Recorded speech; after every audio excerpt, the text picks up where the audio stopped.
महाराज सुखदेव जी परीक्षित जी को कहते हैं, प्रहलाद जी किसके पुत्र थे? हिरण्यकश्यपु के।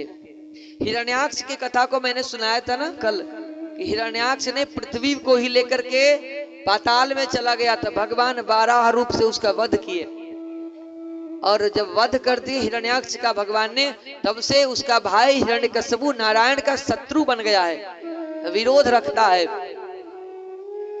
पर यहाँ पर हिरण्यकश्यपु के पुत्र प्रहलाद जी है, हमेशा नारायण नारायण ही जपते हैं, भगवान को विष्णु को मानने वाले हैं। एक दिन क्या हुआ कि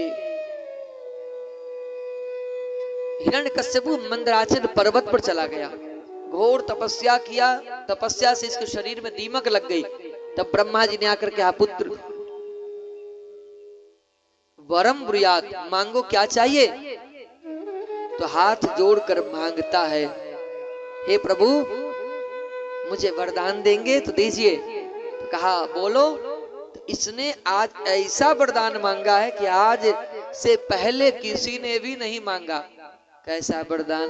तो बाहर मरूं, न भीतर मरूं, न ऊपर मरूं, न नीचे मरूं, न अस्त्र से मरूं, न शस्त्र से मरूं, न ब्रह्मा जी के बनाए हुए आपके 12 महीने में से किसी एक महीने में मरूं, न 7 दिन में से किसी एक दिन में मरूं, और न जानवर से, न मनुष्य से, और न बाहर न भर। ब्रह्मा जी ने कहा बस करो, बस कितना मांगेगा? बड़े बड़े वरदान मांगने वाले को मैंने देखा, पर तेरे जैसे मांगने वाला पहला आज मिला है। ताते में दुर्लभा पुंसा यान वृणे से वरान ममा। ब्रह्मा जी बोले, अरे हिरण्यकश्यपु, यद्यपि तेरे द्वारा मांगे वरदान यह दुर्लभ तो है, परंतु तपस्या भी तेरे जैसा आज तक किसी ने नहीं किया। इसलिए हिरण्यकश्यपु ने कहा, मुझे अमर बना दो। ब्रह्मा जी ने कहा, भैया अमर तो हम खुद ही नहीं हैं, तो हम तुमको कैसे बना दे? तो ये वरदान ब्रह्मा जी ने दिया कि जाओ, जो तुमने मांगा है, जितने वरदान वो सब तथास्तु। और आज से ये देवताओं को बंदी बनाकर रखने लगा। अब प्रहलाद जी तो भगवान को मानने वाले, ये अपने घर में नारायण को मानते, पूजा करते। हिरण्यकश्यपु पहुंचता, कहता, अरे मूर्ख बालक, हमारा बेटा होकर के विष्णु का अनुयायी बनते हो? अभी मैं मारूंगा, 2 थप्पड़ लगाऊंगा, होश ठिकाने आ जाएंगे। फिर भी प्रहलाद जी छोड़ते नहीं, नारायण का ही नाम लेते। अच्छा, कई बार ऐसा होता है, सोचते हैं कि जो व्यक्ति दिन भर पाप करता है, दूसरों को लूटता है, मारता पीटता है, गाली गलौज करता है, अधर्म से घर में पैसा लाता है, मेहनत नहीं करता, परिश्रम नहीं करता, उन अधर्मियों के घर में भगवान खूब कृपा करते हैं, उन्हें कभी दुख कष्ट नहीं देते। पर जो भगवान का दिन रात पूजा पाठ करते हैं, उन्हीं को भगवान दुख भी दे देते। ऐसा क्यों होता है ना? हम जितना पूजा पाठ करते हैं, उन्हें उतना ही हमें कष्ट दुख प्राप्त होता है। एक बात तो विचार करिए, जो व्यक्ति बिना परिश्रम श्रम से धन उपार्जन करता है, किसी को सता करके भूखे को भोजन नहीं कराता है और उससे छीन करके खाता है, ऐसा व्यक्ति का उन्नति तो हो जाएगा, परंतु अगर वो धर्म कर्म पूजा पाठ नहीं करता है, तो एक ताश का पत्ती देखे ना, ताश जो होता है, एक बार छोड़ेंगे ऊपर से इकट्ठा करके तो गिरता है कितना जल्दी। ताश के पत्ते जैसे कि उसके जीवन का पुण्य सब कुछ खत्म हो जाता है, और एक दिन रोड पर आ जाता है। वो करोड़पति रोडपति बन जाता है, जो कभी धर्म पूजा पाठ नहीं करता है। लेकिन दुख भगवान क्यों देते हैं? देखिए, पूर्व जन्म का आपका जो कुकृत्य होगा ना, इस जन्म में चाहे जितना पूजा पाठ कर लो, पिछले जन्म का जो आपका पाप होगा, उसका भी आपको इसी जन्म में भोगना पड़ेगा। कहा था ना, कई बार बेटों से, बच्चों से बहुत कष्ट मिलता है, तो माताएं घबरा जाती है, क्या हो गया ना हो गया। अरे सोचिए, पिछले जन्म में आपने उसका कर्जा खाए हैं और वही कर्जा चुकाने के लिए आपका बेटा बनकर आ गया है, पोता बनकर आ गया, पड़ोसी बनकर आ गया है। और आजकल अपने दुख से इंसान दुखी बहुत कम है, अपने दुख से कम दुखी है, पड़ोसी के सुख से दुखी है। भगवान ने इसको इतना कैसे दे दिया। अरे दिया है, इसका पुण्य फल प्रताप है, तुम भी श्रम करो, मिलेगा। हम पूजा पाठ करेंगे, धर्म कर्म, दुख मिलेगा, परंतु दुख सहने के जो संबल होता है, शक्ति होता है, भगवान हमें दे देते हैं और हम मुस्कुरा करके दुखों से भी निपट करके निकल जाते हैं स्वस्थ होकर के। परंतु जो व्यक्ति अपराध करके पैसा कमाता है, वो व्यक्ति के पास, उसके पास जब दुख कष्ट आता है तो थोड़े ही दुख में वो बिस्तर पकड़ लेता है, वो फिर कुछ भी नहीं कर सकता है। इसीलिए धर्म कर्म करना चाहिए। क्योंकि कई बार क्या होता है, आप चलते जा रहे हैं, मोटरसाइकिल से गिर गए, हाथ में पैर में चोट आ गया, हॉस्पिटल भी नहीं गए, बच गए। कई बार जाते जाते ट्रक आया, बगल से निकल गया, थोड़े से बच गए। समझिए ये हमारा पुण्य ही हमें बचा लिया है। अगर पुण्य नहीं होता तो छोटा चीज बड़ा हो जाता आज, लेकिन पुण्य के कारण ही बड़ा पाप होता है, बड़ा होने वाला कोई अपराध, बड़ा होने वाला कष्ट, बलाएं थोड़े में ही सिमट कर रह जाता है। इसीलिए हर व्यक्ति को जीवन में पर धर्मो निधनम कहा गया है कि अपने धर्म में मर जाना ठीक है, पर दूसरे धर्म में जाने से श्रेय नहीं मिल सकता है। आजकल लोग क्या होता है, अपना धर्म को छोड़कर इधर उधर भटक जाते हैं। अरे सत्य सनातन जो धर्म है, इसमें किसी जाति वर्ग का विशेषता नहीं है, इसमें सभी है। जो मनुष्य है इसमें सभी है। सनातन का मतलब ही होता है जिसका ना आदि है ना अंत है, वो है सनातन। और लोग अपने धर्म को छोड़ देते हैं कि हमें तो उसी में आनंद है। पर ध्यान दीजिएगा, अपना धर्म को छोड़ने वाला व्यक्ति गद्दार होता है, अपना देश को छोड़ने वाला व्यक्ति गद्दार होता है। यानी हमारा भारत संकटों में है, हमारे घर में दुख विपरीत दुख है, हमारे गांव में संकट है, और हम जाकर दूसरे गांव में मालपुआ खाने लगे, भोज भंडारा, तो ये गलत है ना। हम दुख में साथ रहे। प्रहलाद जी पूजा पाठ करते, पर ये ठीक नहीं लगता हिरण्यकश्यप को। ऐसे ही जैसे बताऊं, रावण का एक अनुचर था, रावण का एक संदेश वाहक, उसने जाकर के महाराज रावण से कहा कि महाराज एक बात जानते हो?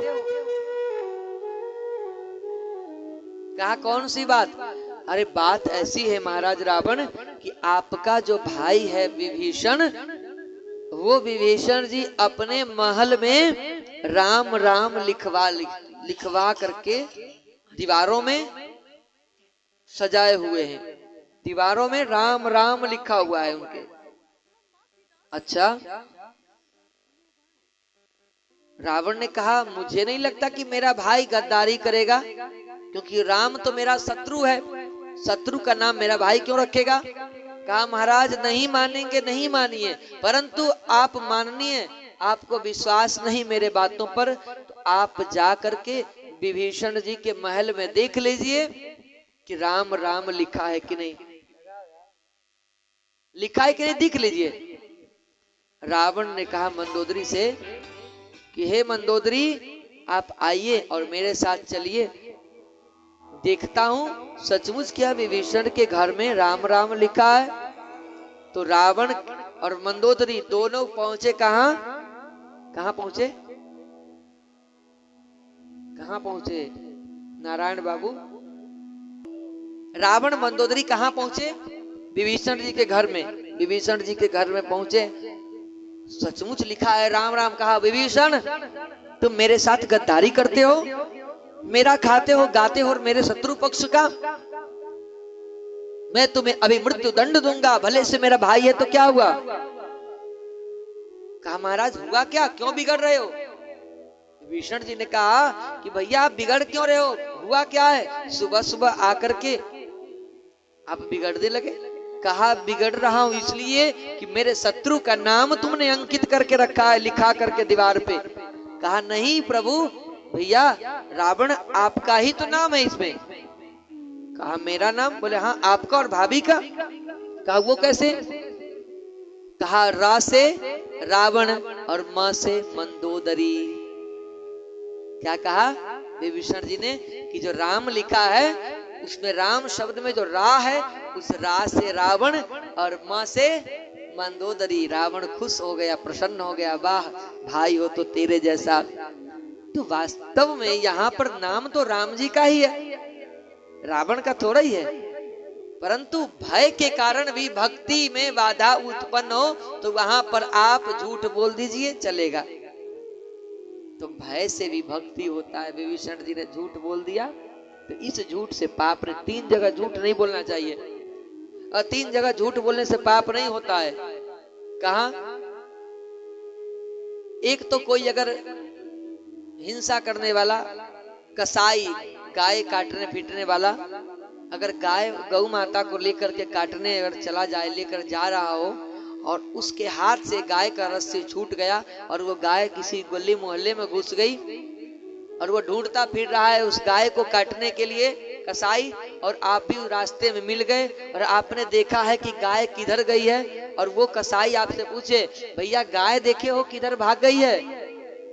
अगर आप कह देते हैं कि हाँ उधर गई है, तो आपके यहाँ सच बोलने से गौ माता पर अत्याचार होगा, गाय को काट देगा, तो ये सच आपका क्राइम हो जाएगा, यानी किसी का प्राण।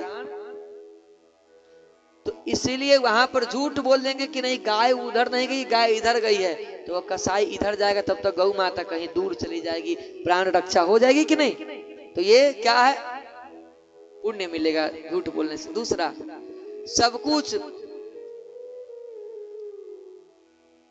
बात अपने परिवार में नहीं बताना चाहिए, एक एक बात बताएंगे कलह उत्पन्न हो जाएगा। वहां पर झूठ बोल करके भी संवाद से उलझा दीजिए।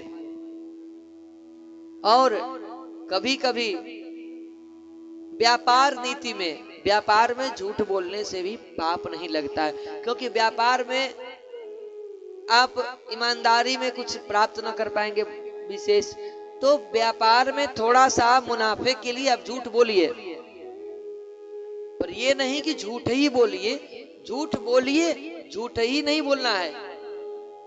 जैसे दूध में पानी मिलाना है, पानी में दूध नहीं मिलाना है। अब 1 किलो दूध में आधा गिलास पानी मिला देंगे तो चलेगा। अब आधा गिलास दूध में अगर 1 लोटा पानी मिला देंगे तब 3 जगह पर झूठ बोल देना चाहिए, वहां पुण्य मिलता है। और 3 जगह पर झूठ नहीं बोलना चाहिए। कहा, गुरु के पास, गुरु से कभी छल नहीं करना चाहिए। गुरु के से झूठ बोलेंगे तो गौ हत्या का पाप मिल जाएगा। दूसरा, माता पिता, माता पिता से कभी झूठ नहीं बोलना चाहिए। माता पिता के सामने आपने अपराध किया, स्वीकार कर लीजिए, झूठ बोलने से भी अपराध। तीसरा, भगवान से कभी भी, भगवान से झूठ, भगवान से क्या झूठ बोलेंगे, भगवान तो सभी देख रहे हैं। इसलिए वहां ये मान लीजिए कि प्रभु आप तो सर्वांतर्यामी हैं, आपसे क्या छिपा है, वहां आप सच को स्वीकार कर लीजिए, इसी में भलाई है। तो प्रहलाद जी तो बार बार नारायण का नाम लेते। हिरण्यकशिपु ने कहा प्रहलाद मेरा पुत्र बिगड़ गया है, तो शंडा मर्क विश्वविद्यालय, जहां पर दानव विश्वविद्यालय, वहां पर भेज दिया कि जाकर के दानवी विद्या पढ़े। लेकिन वहां पर भी प्रहलाद जी सीताराम नारायण नाम लेकर के सबको भड़काने लगे कि भैया इस संसार में भगवान नाम ही सत्य है और ब्रह्म सत्यम जगत मिथ्या, इस संसार झूठा है। धीरे धीरे हिरण्यकशिपु का मूड खराब हो गया, लाल पीला होने लगा कि मैं अपने पुत्र को कुछ पढ़ाना चाहता हूं, कुछ और पढ़ लेता है। सो एक दिन प्रहलाद जी महाराज पढ़ कर के आए, तो आज हिरण्यकशिपु को लगा कि मेरा पुत्र मेरा पुत्र सचमुच पढ़ करके विद्वान होकर के आया है। तो पुत्र से पूछा, बेटा आज तुम कोई पाठ अगर पढ़ के आए हो तो मुझे सुनाओ ना, बताओ ना। कहा, पिताजी 9 प्रकार की विद्या को मैंने प्राप्त कर लिया। तो हिरण्यकशिपु को लगा कि 9 प्रकार से लोगों के मारने पीटने गाली देने का ये विधा को सीखा होगा, प्रसन्न हुआ। पर प्रहलाद जी महाराज ने कहा, नहीं पिताजी, श्रवणम कीर्तनम विष्णु स्मरणम पाद सेवनम अर्चनम वंदनम दास्यम शक्यमात्म निवेदनम। श्रवण यानी नौधा भक्ति का व्याख्यान किया और हिरण्यकशिपु की आंखें लाल हो गई। हिरण्यकशिपु ने तलवार निकाल ली और गुरु जी के गर्दन पर रख दिया कि हे ठंडा मर्क जी, आप मेरे पुत्र को क्या पढ़ा दिया है कि ये मुझे विष्णु का नाम अर्चन वंदन पढ़ा रहा है। गुरु जी ने कहा, मालिक सरकार, हम तो नहीं पढ़ाते हैं, पता नहीं कहां से पढ़ पढ़ के जन्म ही लिया है आपका पुत्र और पता ही नहीं चलता है कि कहां से इसको विद्या किसने दिया है। पर प्रहलाद जी तो सचमुच अपने माँ के ही पेट से जन्म लेकर के आए हैं। और क्योंकि इनकी माँ जब गर्भवती थी ना, तो नारद जी आकर के खूब सत्संग सुनाते थे, इसीलिए गर्भवती स्त्री को ज्यादा कथा सुनना चाहिए। सत्यनारायण भगवान का कथा हो, कोई भी कथा पुराण प्रवचन सुनना चाहिए, गाली गलौज नहीं करना चाहिए। इससे क्या होता है, उसके गर्भगत शिशु पर प्रभाव पड़ता है ना, गर्भगत शिशु पर प्रभाव पड़ता है। और जो माताएं के पेट में अगर शिशु हो, बच्चा हो, और उनका देखिए मुख लाल तेज हो जाता है, गर्भवती स्त्री का जो चेहरा होता है वो लाल हो जाता है, वो तेज हो जाता है। समझिए कि उससे जो पुत्र होगा, संतान होगा, पुत्र हो या पुत्री संतान, वो बहुत ख्याति प्राप्त करेगा संसार में, आपका नाम यश कीर्ति को बढ़ाएगा। परंतु जो माता बीमार पड़ जाती है जन्म होने से पहले ही, तो ये समझ लीजिए कि वो बच्चा भी जो होगा अस्वस्थ टाइप का होगा और बड़ा कष्ट दुख भी दे सकता है आपको। आगे विधाता की लेखनी में क्या लिखा ये तो नहीं, परंतु भागवत अनुसारेण प्रहलाद जी महाराज गए पूजा करने। हिरण्यकशिपु ने कहा इसको पहाड़ से फेंकवा दो। पहाड़ पर से ले जा करके हिरण्यकशिपु का एक सैनिक प्रहलाद जी को उठाया और फेंक दिया। प्रहलाद जी महाराज 5 वर्ष के भी नहीं है और महाराज सैकड़ों फीट ऊपर से फेंका तो भगवान ने इनका रक्षा कर लिया। हिरण्यकशिपु बार बार प्रहलाद जी पर अत्याचार करता। प्रहलाद जी का कवि जा पर कृपा राम के होई ता पर कृपा करे सब होई। जिसके ऊपर भगवान का आशीर्वाद है, माता पिता गुरु का आशीर्वाद है, संसार में कोई भी आदमी उस व्यक्ति को पराजय नहीं कर सकता है, हरा नहीं सकता है, बड़ा शक्तिशाली होता है वो। एक दिन होलिका, कौन है? हिरण्यकशिपु के यहाँ होलिका है, होलिका स्त्री है। होलिका को ब्रह्मा जी ने वरदान दे रखे थे कि होलिका आग में भी जल नहीं सकती है, आग में भी बैठ जाए तो जड़ नहीं सकती है, उसका शरीर नहीं जलेगी। तो हिरण्यकशिपु ने कहा होलिका तुम प्रहलाद को लेकर के अग्नि में बैठ जाओ, जल करके मर जाएगा, क्योंकि कई प्रकार के उपाय कर लिया, इससे कुछ बिगड़ा नहीं प्रहलाद का। अंत में होलिका देवी चारों तरफ से आग का प्रचंड वेग जलाया। आग जलने के बाद होलिका गोद में लेकर के झट से बैठ गई, कहा आग के बीच में प्रहलाद को लेकर के। अब आज तक तो ब्रह्मा जी ने वरदान दिया था कि अग्नि तुम्हें नहीं जलाएगी, पर होलिका जल करके राख हो गई, प्रहलाद जी उसी आग में से निकल गए, कुछ भी नहीं हुआ। अब ब्रह्मा जी ने वरदान दिया था, फिर क्यों जल गई? ब्रह्मा जी ने वरदान दिया था कि हित के लिए, संसार में जैसे किसी के घर में आग लग जाए तो कोई व्यक्ति कैसे जाएगा? आग लग जाए तो कोई बचाने, उसे बच्चा फंस गया हो, बूढ़ा फंस गया हो, कोई निकालने कैसे जाएगा? क्योंकि जल जाएगा। तो होलिका को इसलिए वरदान मिला था कि संसार के हित के लिए, वृद्ध बालक रोगियों के लिए आप आग में भी कूद जाओगी, छलांग लगा दोगी तो किसी का प्राण रक्षा होगा, पर तुम्हारा प्राण नहीं जाएगा। तभी ना प्राण रक्षा करेंगे जब हमारा प्राण बचेगा।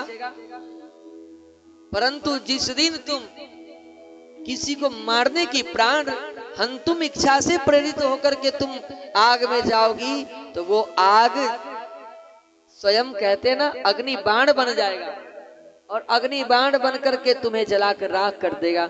होलिका जल गई तो प्रहलाद जी के साथ जितने भी विद्यार्थी थे, अनुयायी थे, समर्थक, वो सब उसी राख को उड़ा उड़ा करके होली मनाने लगे। तभी से होली का परंपरा आज भी होलिका दहन होता है ना, उसको क्या बोलते हैं, सम्मत। होलिका दहन जो होता है, होली के एक दिन रात्रि पहले जो जलाया जाता है आग, वो होलिका ही थी जो प्रहलाद को जलाई थी। उसी दिन से परंपरा होली का चल गया। उसके बाद कहते हैं अंत में एक दिन आया प्रहलाद और अपने पिताजी से कहा, पिताजी आप ही भगवान नारायण का नाम लो तर जाओगे। कहा पुत्र क्या बात करते हो, तुम्हारा नारायण कहाँ है? बोले कहाँ नहीं है। बोले कहाँ है? बोले हर जगह है पिताजी, हरि व्यापक सर्वत्र समाना और प्रेम ते प्रकट हो ही मैं जाना। हर जगह है। कहा इस खंभे में है? बोले बिल्कुल है। अच्छा है अगर तो गदा उठाया हिरण्यकश्यपु और खंभे पर मार दिया, एक जोर से प्रहार किया कि गगड़ गड़गड़ानो खंभ फाटो चर चरानो निकसो नर नाहर को रूप अति भयानक है। गगड़ गड़गड़ावे दसन जीव लप लपावे चितवद सरोज मानो अंग जात खात है। नरसिंह भगवान प्रकट हो गए। बोली नरसिंह भगवान की।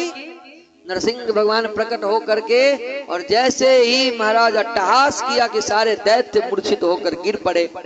हिरण्यकश्यपु भी घबराने लगा, परंतु फिर सोचा मुझे तो वरदान प्राप्त है, ब्रह्मा जी की वरदान मेरी रक्षा करेंगे तो मैं क्यों डरूं।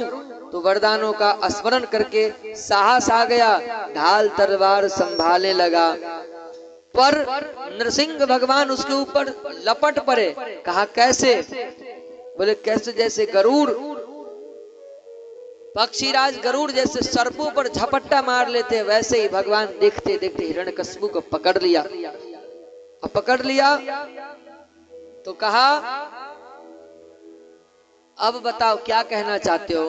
हिरण्यकश्यपु ने कहा महाराज आप क्यों मेरे चक्कर में पड़े हो, क्यों पड़े हो चक्कर में, कोई नहीं है टक्कर में, हमारे पास ब्रह्मा जी का वरदान है। बोले अच्छा कौन कौन सा वरदान है?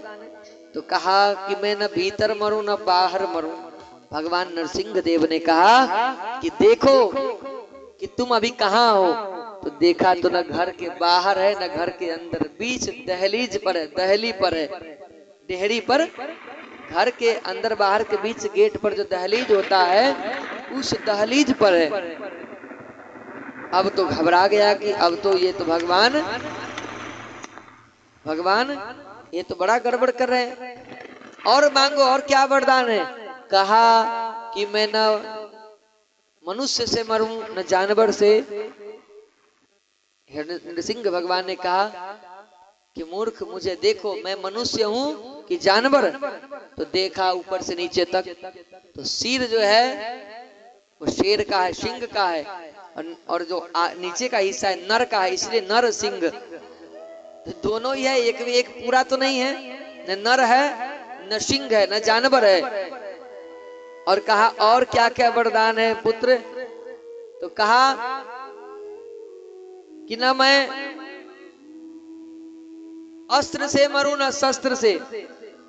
तो नरसिंह भगवान ने कहा मेरा नाखून देख रहे हो बड़ा बड़ा, इन्हीं नाखूनों से चीर करके तुम्हारे आंत को मैं निकाल लूंगा। और बताऊं मैं 12 महीने में से किसी एक महीने में न मरूं। तो भगवान ने कहा देखो तुम्हारे लिए अधिक मास मैंने बनाया है, मलमास जो होता है 13 महीने का। इस बार सावन पड़ा था कि नहीं, 2 सावन 8 गो सोमवारी था, 3 साल पर आता है।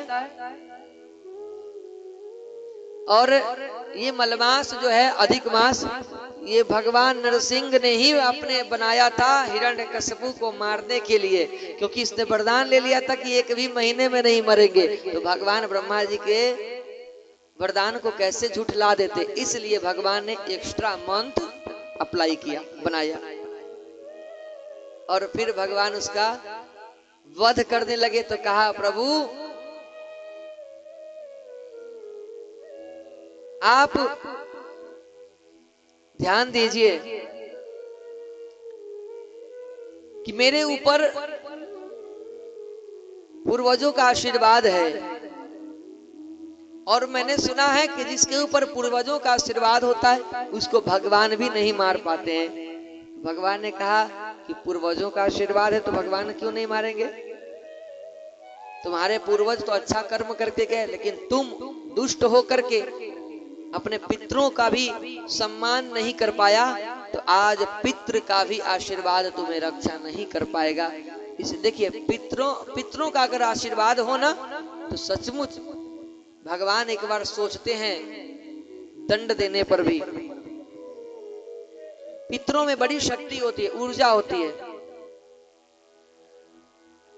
तो हिरण्यकश्यपु का भगवान ने वध किया,